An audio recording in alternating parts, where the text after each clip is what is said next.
இப்போது நம்ம வீடுகளில் சாப்பாட்டு அரிசியும் கல் உப்பும் என்றைக்கும் குறையாமல் பார்த்துக்கோங்க. நிறைவாக இருக்கணும். அப்படி நிறைவாக இருந்துட்டாலே மகாலட்சுமி கடாட்சத்தோட ஐஸ்வர்யங்களோட நிறைந்த மகாலட்சுமி யோகத்தோட நல்லா இருப்போம். நம்ம குடும்பம் மென்மேலும் உயரும். இன்னொன்று என்னென்னா, காலையில் அரிசி சாப்பாட்டுக்கு எடுக்கிறோம், உலைய வச்சுட்டு அரிசி எடுக்கிறோம்ல, அரிசி எடுத்த பிறகு ஒரு கைப்பிடி அரிசி எடுத்து தனியாக ஒரு டப்பாவில் போட்டு வச்சுருங்க.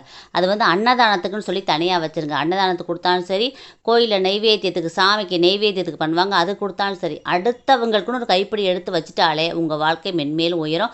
மகாலட்சுமி கடாட்சத்தோட நீண்ட ஆயுளோட குடும்பத்தில் எல்லாருமே சந்தோஷமாக இருப்பீங்க. இன்னொன்று என்னென்னா, காலையில் எந்திரிச்ச உடனே நீங்கள் வந்த உடனே புளியை எடுத்து ஊற போடுறேன், ரசத்துக்கு ஊற போடுறேன், குழம்பு ஊற போடுறேன்னு சொல்லி புளியை தொடவே கூடாது. எல்லா வேலையும் பார்த்துட்டு பருப்பு வேக போட்டுட்டு அரிசியில் உலையில் அரிசி போட்டுட்டு மற்ற வேலையில் பார்த்துட்டு அப்புறமா புளியை பாருங்கள். புளியை பார்க்கவே கூடாது. அது தர்த்தரத்தை உண்டாக்குமா. அதனால் காலைல எந்திரிச்சோடனே புளியை பார்க்காதீங்க.